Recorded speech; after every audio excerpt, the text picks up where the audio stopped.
talk about. Yes? I guess it's more like an observation, but I've noticed,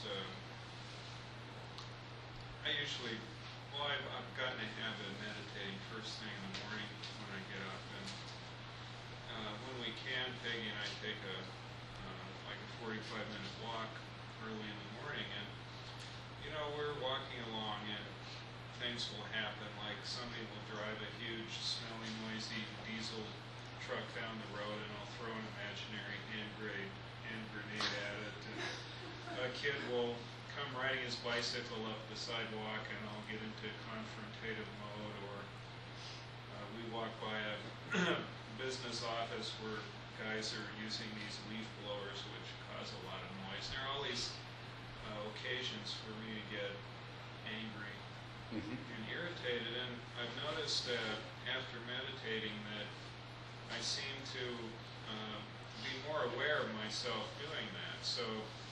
And it seems like it allows me to distance myself from that. And sometimes, some days, it seems like, say, wow, I seem to be almost 100% bundle of emotional reactions. And I was thinking back to my meditating, and a lot of thoughts come along, and it seems like sometimes I'm constantly coming back to my breathing. But what I thought is that, every time I realize that I'm not watching my breathing and I come back to it, it's kind of like a little training event. And so this seems to carry over into the rest of my life. So, I'm seeing myself being more observant of what I'm doing, and it's like I don't have to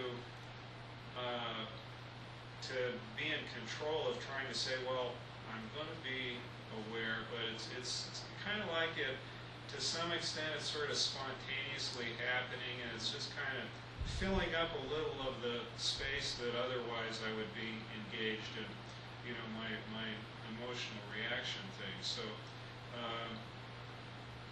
so that's where I'm at with my meditation, and that's, and so I guess I'm encouraged by seeing that sort of thing. Well, that's wonderful. I'm glad to hear that. Yes, you've described that very well, the way that the process of becoming aware and bringing your attention back to meditation translates into being aware when you're not meditating. And I'm glad you mentioned that in the context that you meditate first thing in the morning and then you go for a walk and you're very aware of it then, because that gives you a really good opportunity to experience it just the way you described it. I can imagine that if after you meditated you went off and did something else for 2 or 3 hours and then went for a walk, it wouldn't be nearly as noticeable. So, I was thinking of, I just read in the Pali, or the life of the Buddha, where I think the Buddha is giving some instruction to his son, and he said, practice compassion to get rid of cruelty. So, I get, when I walk past the leaf blower guy, instead of shooting an imaginary gun at him, I think, well, he has to be with this thing right next to him, and he's suffering from the noise and all the bad effects of that. And I'm just not all of a sudden 100% changing my way of looking at things, but I can see these small increments of my being able to look at things in a different way, and I don't expect my meditation to just tomorrow I'm going to be the right-hand man of the Buddha, but I can see little things changing in my life, and I think that's probably that's enough to keep me meditating. that's wonderful. You're practicing it just the right way. That is great. Keep it up. Yeah. You are You are becoming one who sits close to the Buddha.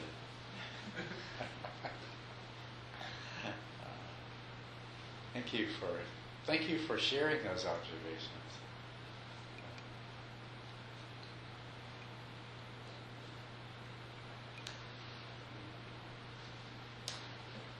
So, does somebody else have something to say? Or? Yes. Well, I work in a middle school, and I often see aggressive action and fights. And lately, I've been having difficulty with right speech. You know, I mean, if I follow the example of the leaders of the school, I could say things like "knock it off," but that doesn't feel like right speech to me. And yet, if I try to be understanding about what's going on, I feel like the minute I turn my back, fights will just continue. I'm not really sure what my speech should be like in those situations. Yeah. Well, knock it off might not be right speech, but it is somewhat dependent upon how it's received. What you don't want to do is engage in harsh or abusive speech. And if someone feels abused or suffers something because of what you say, then that's definitely not right speech. On the other hand, sometimes, especially dealing with children or adolescents, it's necessary to get their attention.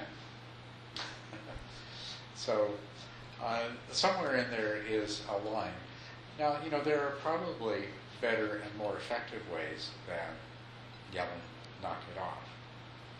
But, and you can probably think about that and see if you can discover what they are. But I wouldn't, out of hand, feel badly about speaking in that way. I would just say, okay, this isn't probably the best way to do this.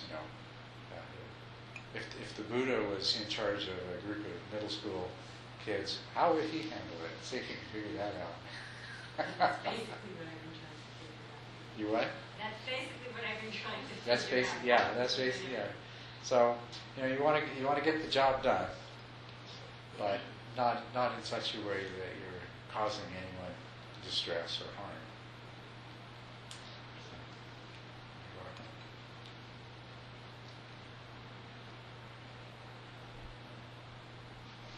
Anyone have anything on their mind? Okay. Karma, not self, emptiness. It's awesome. No, I have no question. It's awesome. Part of me really wants to just be a meditator and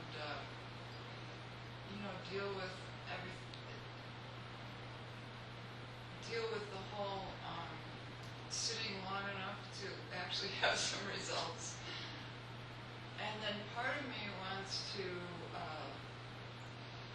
be in the world, and it's just dragged into the world, and I think I have these obligations to make money and to I don't know if there's a question in here. Do you feel like there's a conflict between those two? Well, yeah, because I want to do both of them, and I think about renunciation, and I think, well, what is it I should renounce, and how much should I renounce, or how much should I indulge this part of me that wants to sit and meditate, and how much should I take seriously my obligation to generate income and do things for the family, and well, anyway. I don't know. I think we've already gone through this, but it seems like I'm working with it a lot in my mind. Yeah. Well, that's a really good thing to be thinking about and working with in your mind. You see, renunciation is essentially where that's essentially renouncing the mistaken view that you're going to make yourself happy through having a lot of things, making a lot of money, doing, the things of the world are going to provide a lasting source of happiness. At the same time, there are needs and there are responsibilities. But the thing that I'm glad you're thinking about these things, but the way to think about them is not should I do things to make money in the world or should I not, but rather how much money do I really need? And how do you know? How long am I going to live? well, you don't know how long that you're going to live, which makes the other part of it really important too, because that's the trade-off. You have only a certain amount of life, and you don't know the amount. And so, in order to make money, you're selling yourself, you're selling your time, you're selling your life in exchange for whatever money that you get. I mean, whatever form it takes, whether you're working for a wage or whatever form it takes. All the time and energy that you put into an activity, the primary purpose of which is to generate some cash. You've given something up, and the question is, what's the value of what you've given in terms of the value of what you've received? And the idea that, well, money's always good, that's the mistaken idea that you renounce. Because really what money does is allow you to have food and shelter. It allows you to be able to meditate. Or when your meditation is successful and you become a self-sufficiently happy person, it allows you to be that kind of person. So that's really the purpose of money.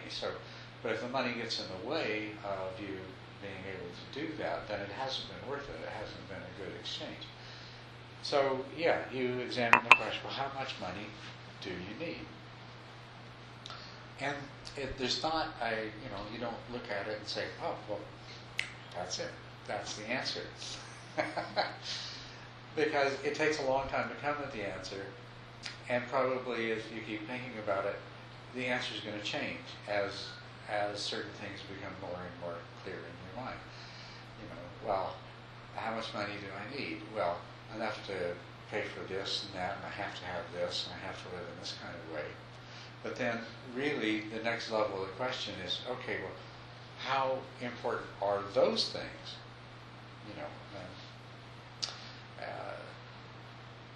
Most of us start with, the lifestyle we're leading right now. And at first glance, it seems like, well, yeah, I couldn't possibly get by with any less than that, or certainly not much less than that, right? And so that's the starting point. But you have to look at that, and you have to look at what those things actually give you, and what their real value is, and what they cost. And to the degree that you discover that they're not that important, or you don't need that much of them, then you start to become more free from those things. You have more of your time that you can claim as your own, and less that you have to spend in making money. Just to point out to you that,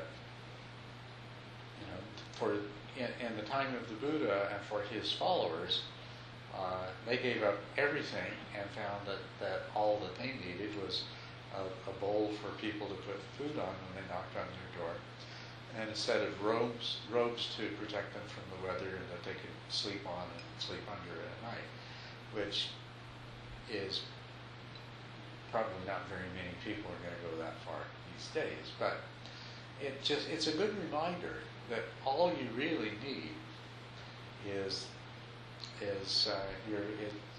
enough food to eat, enough to maintain good health, and enough comfort.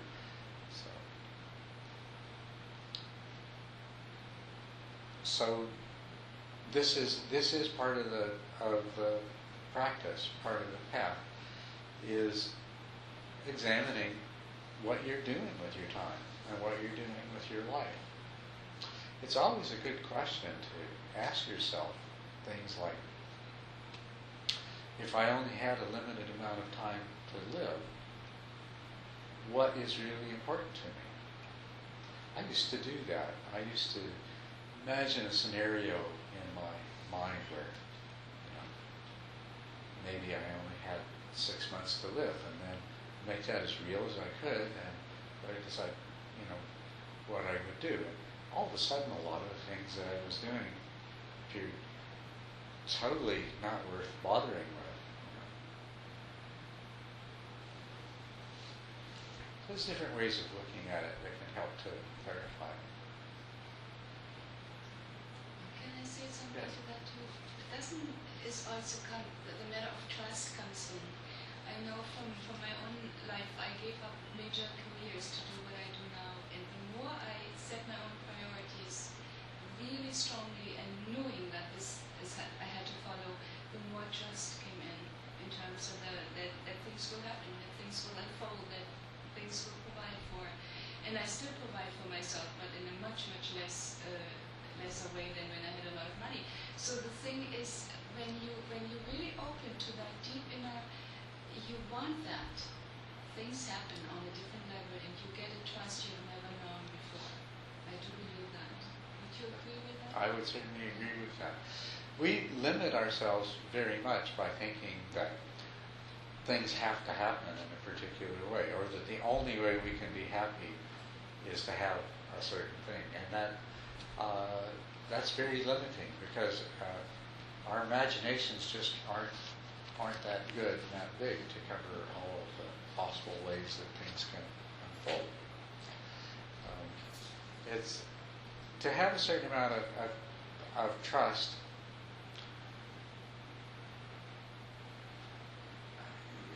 It makes perfect sense.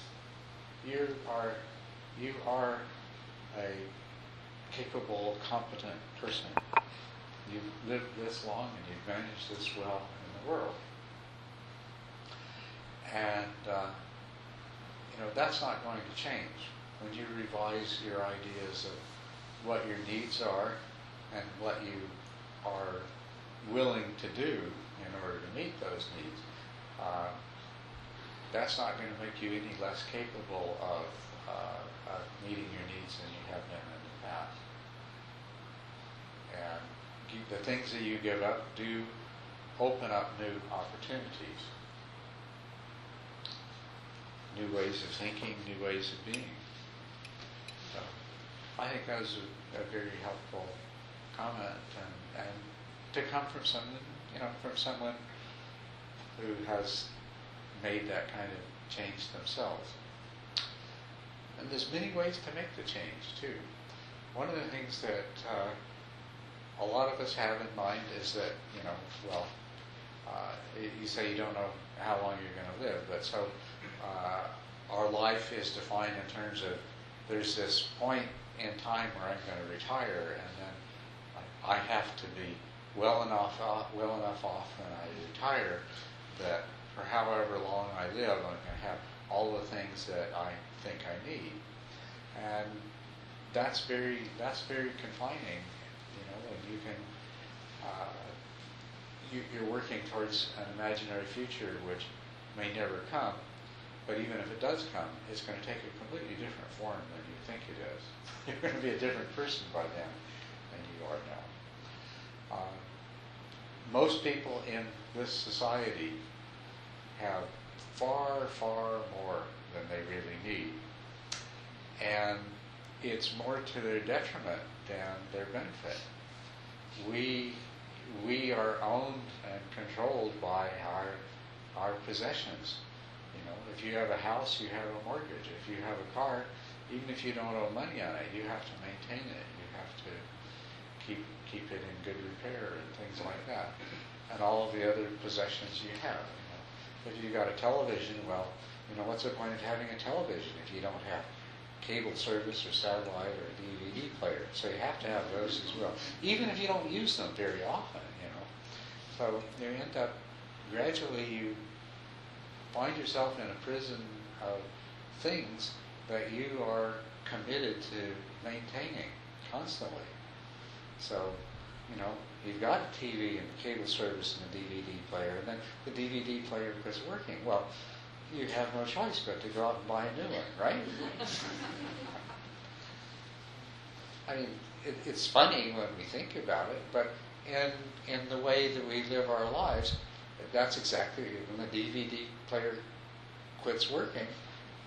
It doesn't occur to us that maybe we don't need it, or even the TV or anything else. Instead, it's automatic, it's knee-jerk. Well, I don't know. That's going to be another, $200-300? I don't know if I can afford it, but, maybe I'll put it on a credit card. So, and stuff, I've got all kinds of stuff that just sits there because basically I don't want to waste the time it takes to get rid of it.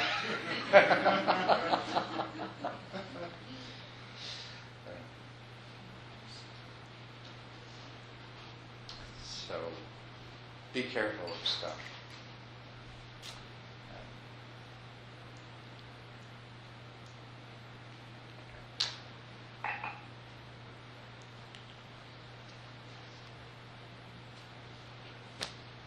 But I'm glad that, the important thing that I'm really glad to hear is that every time I hear from someone that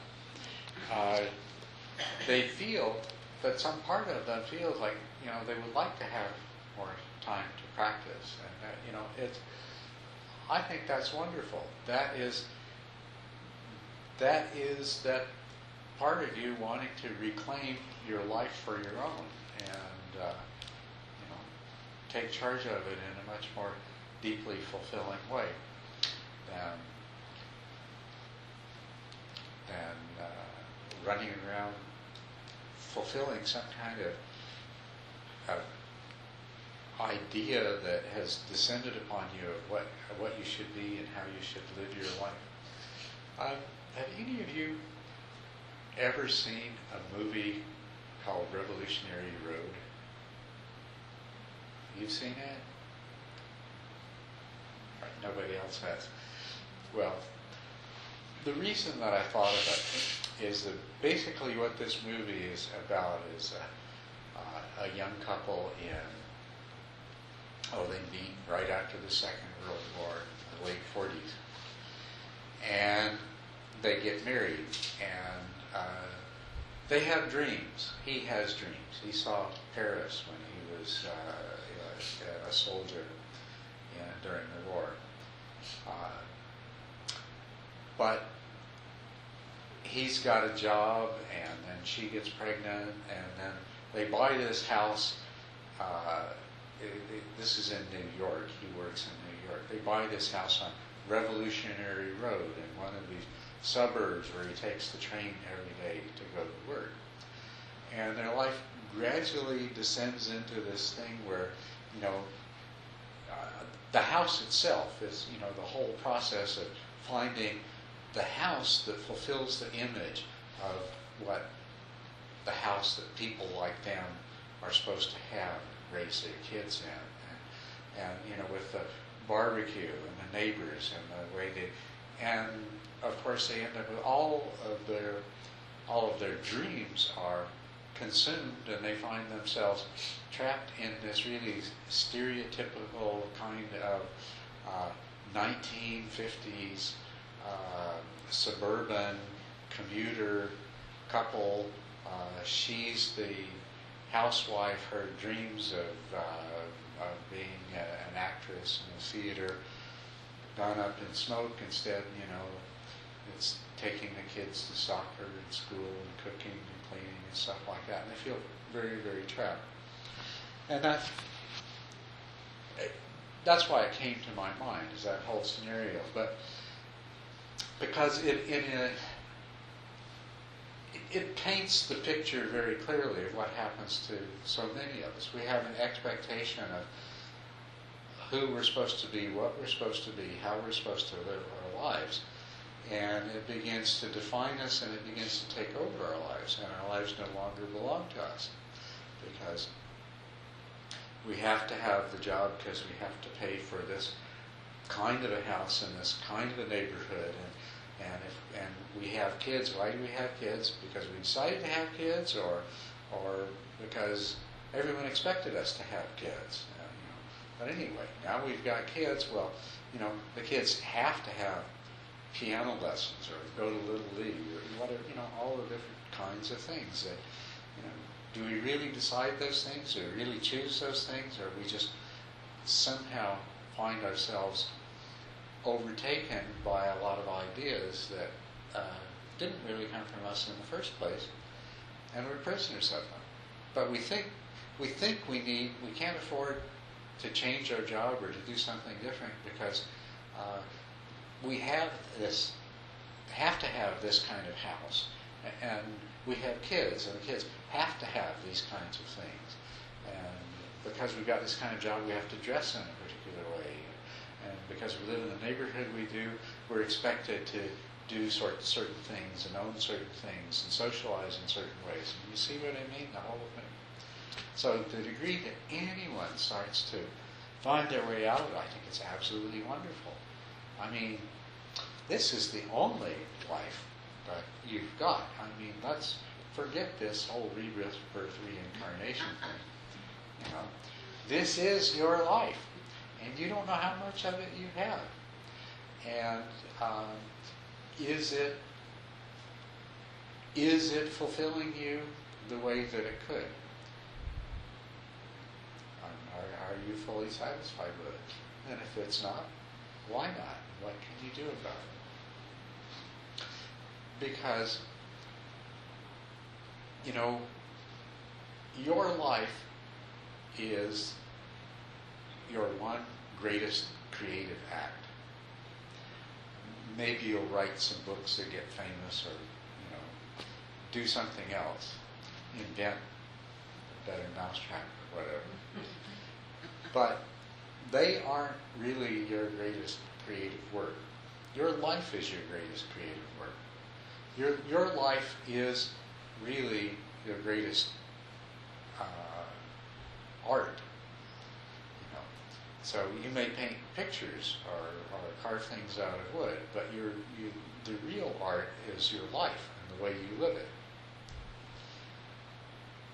Every moment of every day, how true you are to yourself, and how well you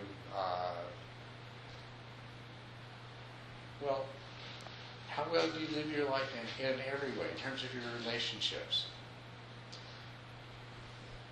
In a sense, your responsibility in this world is to lead the best possible life that you can.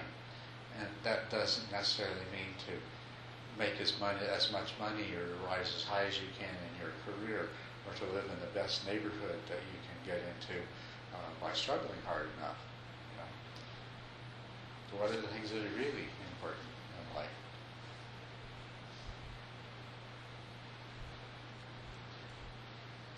So, I talked a few weeks ago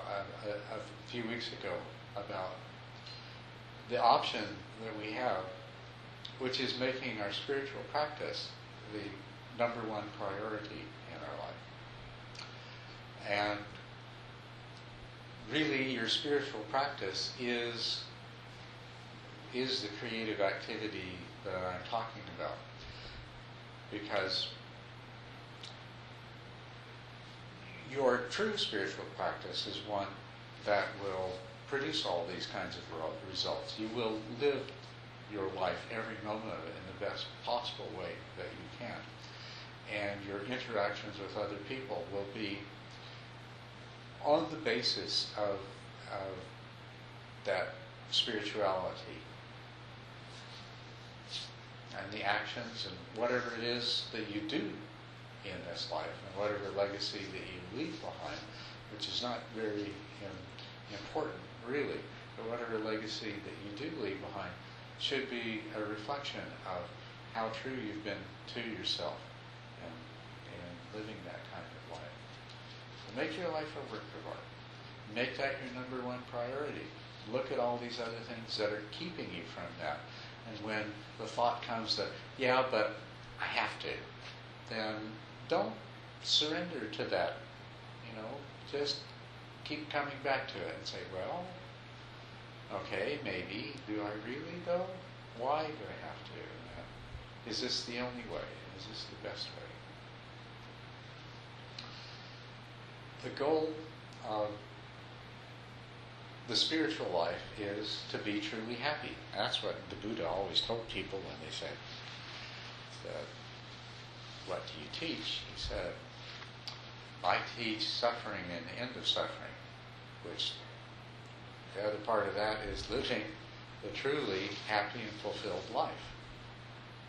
It means coming to that place where your happiness is not dependent upon anything outside of yourself, which of course means that it's much more easy for you to deal with effectively and appropriately whatever does arise in the course of your life.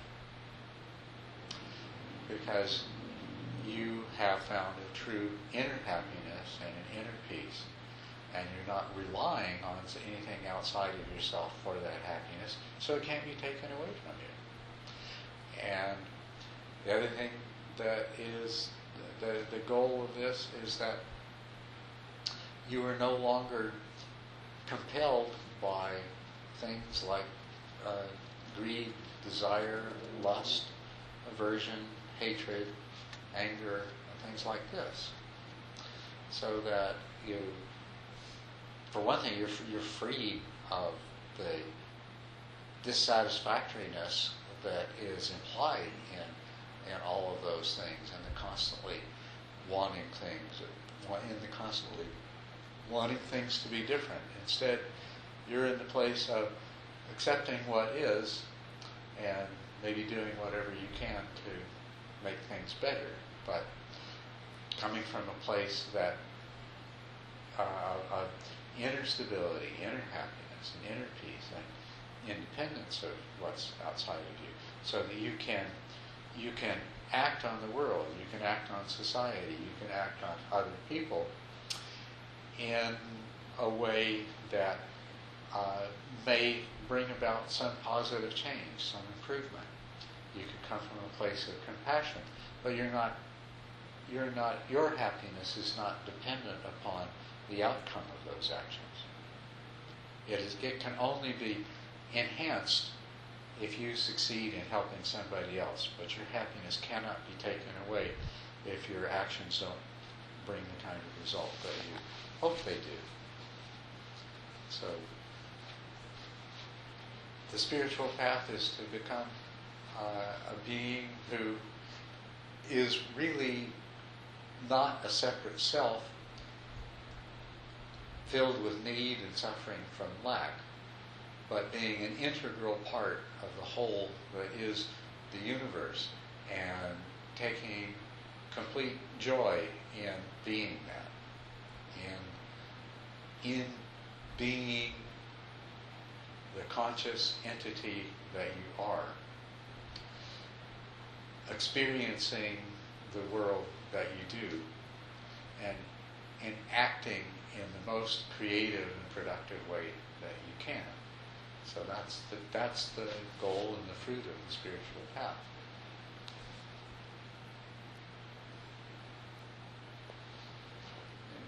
It beats anything else.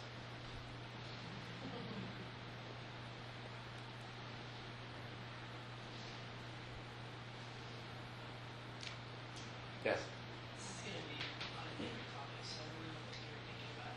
This is going to be on a different topic, so I don't know if you were going to stick on that topic. You want to change the topic? Okay. Anybody else mind? We change the topic? Yeah, let's change the topic. Okay, well, I didn't know what we're changing. I know I've had questions the last several Thursdays, and I was actually thinking maybe it would be I didn't end up getting enough time. But I think I floated that some way. And I don't know if I've heard you talk about this exactly, but since the last retreat, which was a difficult retreat for me, I came back and part of what I've been noticing it's really hard for me to gauge kind of my life in the context of my life over a long period of time. So a lot of times, you know, if I'm in a bad place, I'm very overwhelmed by that sense, and obviously it taints my sense of my history and all that. But I do get the sense, like, especially since this last retreat, I've been in a much darker place, like more and more, just kind of consistently.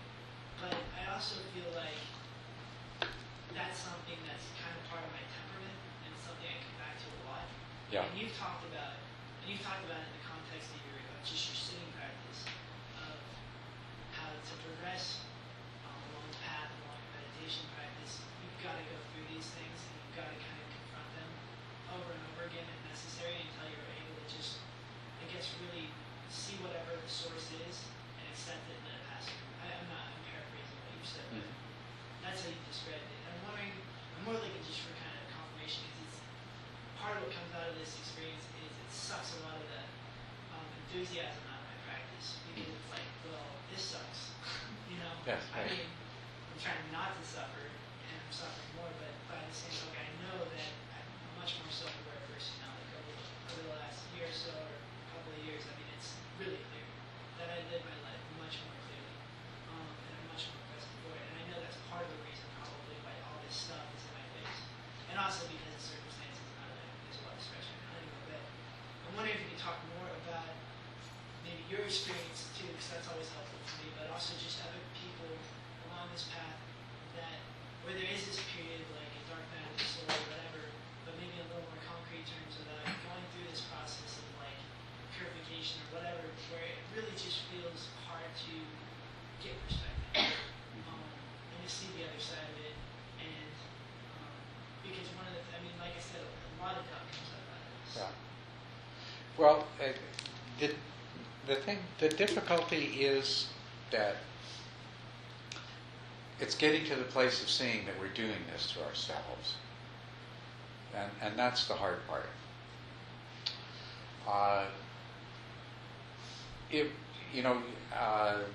It will keep coming up. There's no choice about it. There are many different forms that suffering can take in every different individual. And so what we can generalize about them all, including what you're talking about, which is being a dark night of the soul. You said that your life has been dark, that it's sapping the enthusiasm out, and things like that. This is one of the many, many different ways that I'm going to use a different kind of language. I'm going to stop saying that we do it to ourselves, because that's where it's that speech reflects the error that's in it. That your mind does it to itself. Everybody's suffering, no matter what form it takes, is generated by their own mind. And that, I think, is an absolutely incontestable fact. I don't think anybody can say anything different. They may initially try to say, well, no, I'm suffering because the world's like this. But the fact is that it may be because the world's like this that their mind has decided to flood itself with this experience of suffering. But nevertheless, the suffering comes from your mind, from absolutely nowhere else. And you don't decide to suffer, obviously. But that's the first step, is just recognizing that you're doing it to yourself. I mean, I definitely feel like I've gotten there, but it's not, I mean, I definitely have that experience and that awareness, but I don't feel a sense of control behind that. You know, it's not, because it doesn't feel like volition. Sometimes nothing feels like volition, it's happening. It's not a comfort. And I know you're not saying it is, but I mean, I feel like I've gotten that far, but now it's kind of like, I mean, partly coming out of this philosophy, out of this way of looking at the world, it's like, well, yeah, everything is that. And I mean, everything's coming out of, I'm interpreting my reality at all times through my mind. Right. of experience I'm having. So, and I believe that. I mean, that's how I experience the world now, but it's small comfort. I don't know. Yeah. You see, if you think, I'm doing this to myself, then you think, well, why can't I stop? Or you get mad at yourself for doing it. But that's the difference between that and recognizing that your mind is generating this. And you don't know why. I mean, the part of your mind that can reflect and consciously analyze it doesn't know why some other part of your mind is creating all these negative feelings. It just is. But the first step, you've got to accept it. You've got to accept that you have no control over it at all. Which can bring up a lot of panic in itself. Well, I mean, at least sometimes when sitting with that idea can be really overwhelming. Obviously, that's just another sensation that's arising. But yeah, because right away what happens is you get into that self-centered thinking. That, oh, I'm going to keep on experiencing this. It might go on forever. That's the problem. Is that all of your thought processes, I'm not talking about, I'm not like pointing my finger at you. I'm saying this is the way it is. This is the way that we always do this to ourselves, is we keep slipping into in this I idea, and I am the sufferer, and I'm responsible, and I should be able to do something, but I can't, or, all of these ideas are failing to recognize the fact that this is just something that's arising. There is no I in it. That your mind is a collection of processes which are taking place for all kinds of reasons, and they are occurring in the way they do for all kinds of reasons. But there is no self in those processes. And that indeed the suffering that results is because that collection of processes without a self keeps positing a self in which it builds this story around, and it's a terrible story that, well, I feel terrible, and I felt terrible yesterday, and I know I'm probably going to feel terrible tomorrow, and maybe I'll always feel terrible, and well, what can I don't want to feel terrible. What can I do about this? Well, I need to change this. I can't stand it any longer. I don't know if I can take another day of this, It just accelerates. You recognize the thoughts, right? But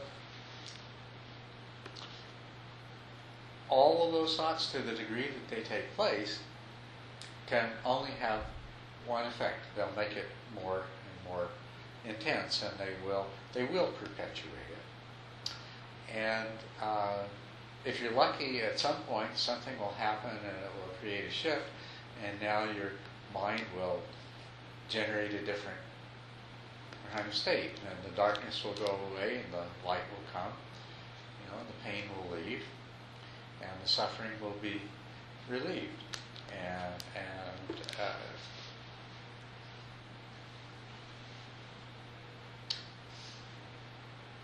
When that happens, of course, what you're still going to do is you're going to identify that as, oh, well, I'm so happy now. I'm glad that's over with.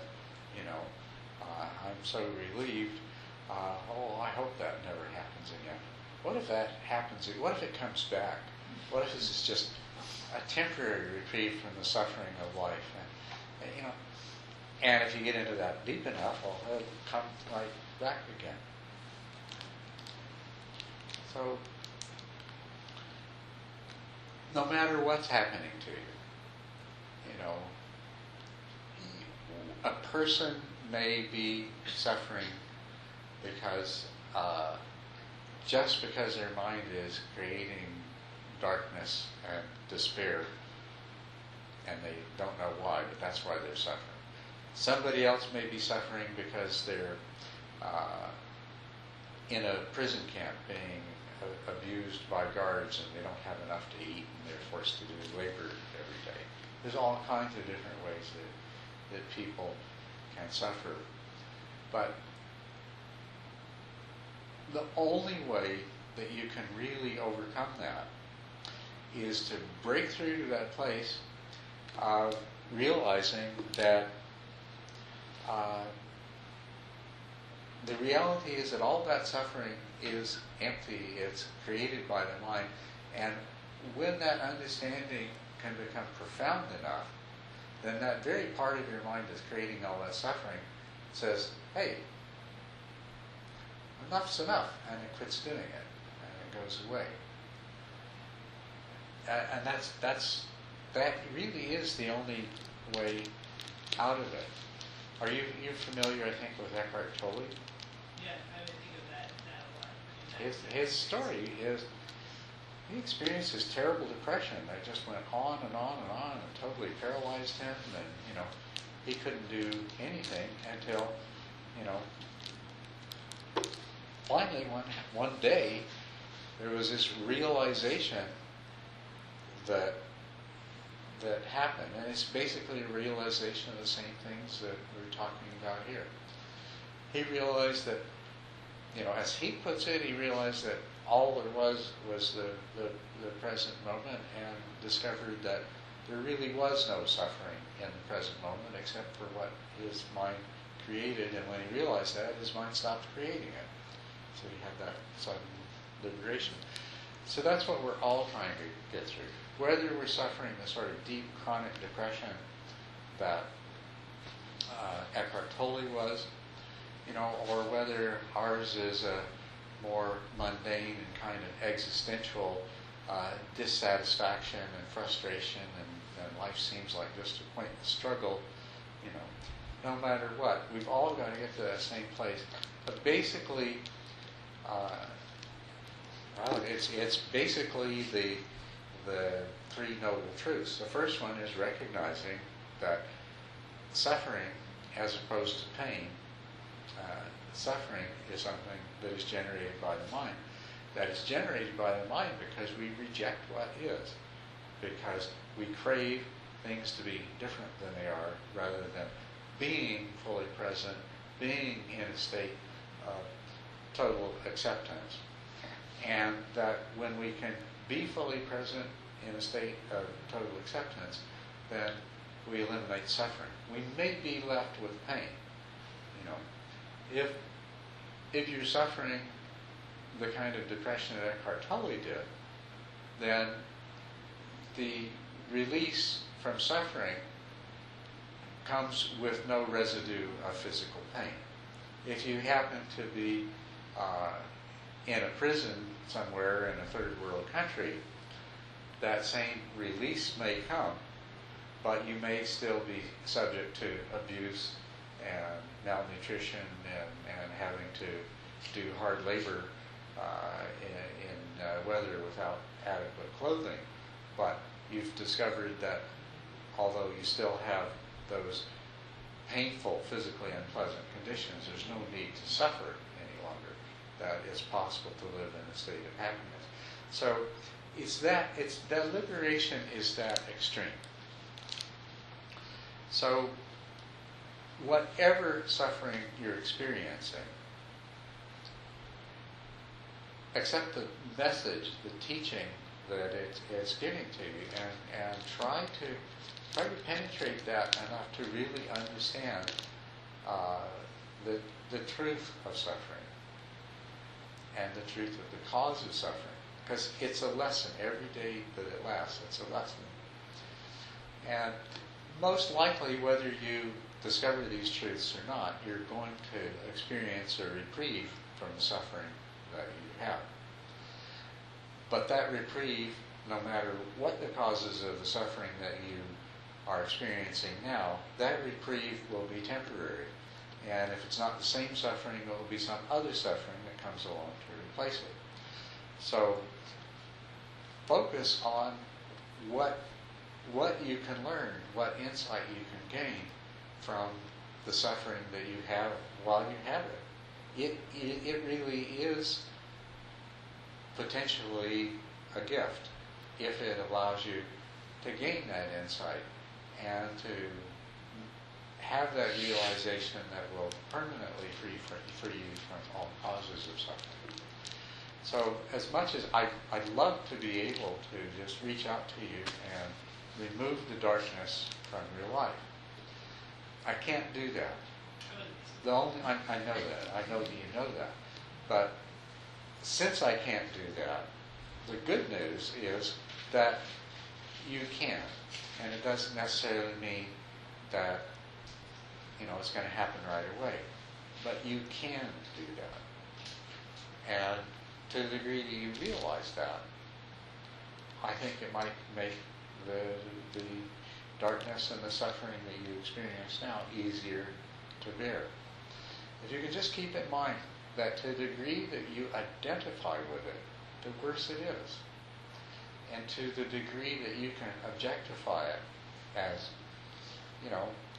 this is something that my mind is creating. This is something that my haywire brain is coming into existence. This darkness that I'm experiencing, this despair that seems to penetrate even when I look at a beautiful flower or a blue sky, or I hear the sound of a bird singing, and this despair that even penetrates into those precious experiences is not me. It's not self. It's just a creation of a misguided process of my mind. And it's good to see that, because it reminds me how I must get to the place where I'm no longer subject to those kinds of things. The truth of suffering is that although unpleasant experiences are absolutely unavoidable if you are in a physical body in a physical world,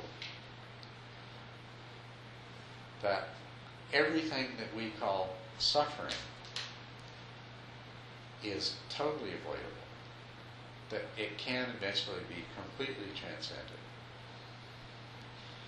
and that the only reason that the unpleasant physical experiences are difficult for us to deal with is because the mind generates suffering in response to them. And so that is the key understanding of the truth of suffering. And it's a truth that you need to keep on understanding better and better and clearer until the day comes that you're no longer subject to it. So, hard to remember when you feel great. Easy to remember, or easier to remember when you feel lousy. Yeah. I wonder how you feel in that context about the whole realm of myth and mythology. I'm thinking about Carl Jung and his archetypes, and that they talk about the rites of passage when you go through the darkness of the soul, and you have to do it in order, especially when you're seeking.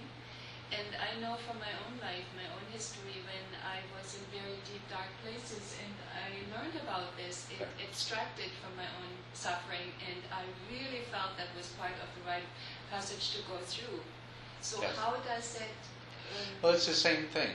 But what I've been talking to you about the last few minutes is what you might call the ultimate rite of passage. The ultimate dark night of the soul is the one that leads to the permanent awakening, to the dawning of the light that will never dim. But we go through the same process in lesser degrees, and we have various rites of passage. A lot of our best literature and mythology is about those kinds of rites of passage. We have to learn to deal with these things, with the things that are inevitably a part of life. The first rite of passage usually is that from childhood to becoming an adult, and that's filled with all of its own potential for fear and darkness. And as a matter of fact, in societies that used to do that as a formal initiation process, at least for the initiation of males, the older males would go to a lot of trouble to produce as much fear and uncertainty in the young man as they possibly could to intensify that. So, and the whole idea is that the young man in this process discovers their own inner strength. And this is what makes the boy become a man, is when he finds he has the inner resources to conquer his own fear, his own darkness, and so forth. And so it's exactly the same thing that we're talking about, but we're talking about it in the ultimate. So suffering has its place, though, to get through it, right? Well, that's right. Yeah, you know, if there were no suffering, we wouldn't need suffering to bring us to overcome its causes.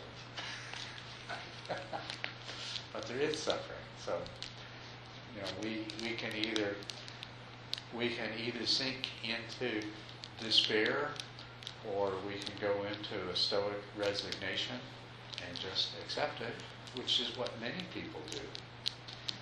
A sort of bitter resignation to the fact that life is disappointing, life is painful, there is illness and aging and loss and grief, and so all there is this bitter acceptance that there's nothing better. But the other thing that we can do is we can become the triumphant hero. We can become the warrior who overcomes and transcends this once and for all.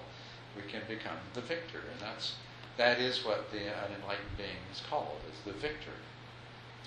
And so, by embarking upon the spiritual path at all, we have set out, in a sense, to take a warrior's path. So instead of resigning ourselves to the bitterness of being the victim of life's pain and circumstances, we have set out on the path of the warrior to overcome that, to transcend that, to become the victorious one. And so, you know, you guys are a great bunch of warriors. Whether you've done it by choice or whether it's been by circumstance, you've been put into the situation that's made you recognize that, you know, that I will not accept this. You know, I wish I had access to it, but there was a quote by a talk that Joan Halifax Roshi gave, and she spoke of, you know, we lead our petty little lives with our petty little concerns and our petty little friendships and our petty little jobs until we die our petty little deaths. And then she shouted out, I won't have it. And that's exactly it. That's the cry of the spiritual warrior. They look at the life on Revolutionary Road. You know, they look at the petty this and the petty that and everything else, and the surrender to being a victim. And they say, no, not for me. It's absolutely not for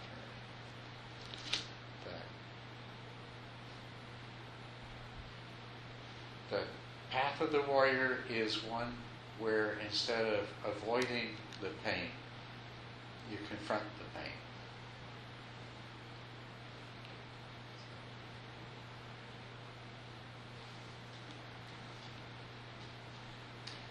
And if there's anybody that can do it, it's Adam. He will come out victorious in the end. as will you all.